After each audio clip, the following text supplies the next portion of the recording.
foodipnews.it, siamo qui dallo stand di Artigianato Vivo 2015 a Cison di Valmarino in compagnia di Remigio Villanova. Buonasera, e della signora, buonasera anche a lei. Remigio, insomma, tu sei il presidente del primo club mondiale, oserei dire, delle Frecce Tricolori, che l'anno scorso tra l'altro qui ad Artigianato Vivo avete portato anche un esemplare, un aereo, insomma, com'è andata quella volta? È stato un bell'anno, qua a Cison di Valmarino abbiamo sempre il pienone di gente. L'anno scorso era forse stato il tempo che era più brutto, è piovuto tantissimo, però è sempre stato bello. Abbiamo portato qua il G91 numero 6 e abbiamo fatto una bella sorpresa al pilota che lo ha pilotato negli anni 70.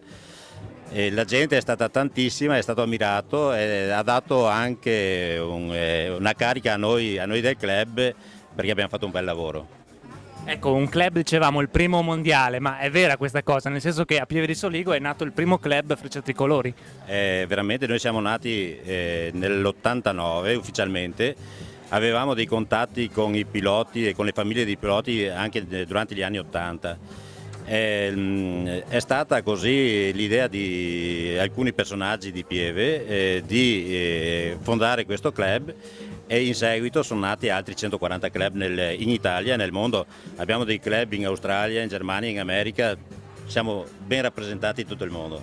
Non solo Frecce Tricolori a Pieve di Soligo, mi raccontava prima, ma anche i maestri dello Spiedo sono nati a Pieve di Soligo come prima formazione. A Pieve di Soligo abbiamo lo Spiedo gigante che da 50 e oltre anni sta attirando la gente. Noi, la nostra associazione è la prima associazione che è nata nella zona, e in seguito alla nostra associazione poi sono nati tante altre associazioni, e questo è un merito nostro perché abbiamo rivalutato la cultura dello Spiedo ma anche le nostre tradizioni, e questo ci fa veramente piacere.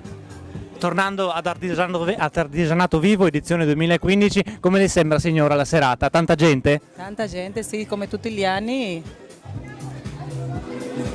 Una bella manifestazione, possiamo dire. Sempre bellissima, sì. Ecco, invece per lei, Remigio, cosa rappresenta Artigianato Vivo?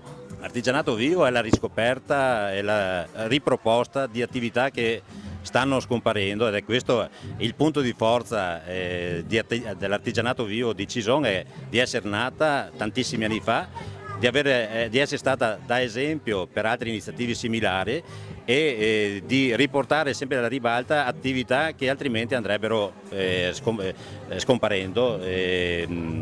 Abbiamo visto, passando così per le strade di Ciore, tra l'altro un grazie e un complimento all'amministrazione comunale, perché stanno riproponendo un paese, stanno recuperando un paese che è veramente una meraviglia, è uno dei borghi più belli d'Italia. Ma come dicevo prima, stavo passando per le stradicciole e ho visto degli strumenti che si utilizzano anche in cucina al giorno d'oggi, ma che venivano utilizzati tanti anni fa anche in casa mia, ad esempio quello per asciugare l'insalata, che è strano vederli riproposti qua in Cison, è una cosa bella. Grazie, allora io ringrazio Remigio Villanova, grazie per aver partecipato, grazie alla signora, e Artigianato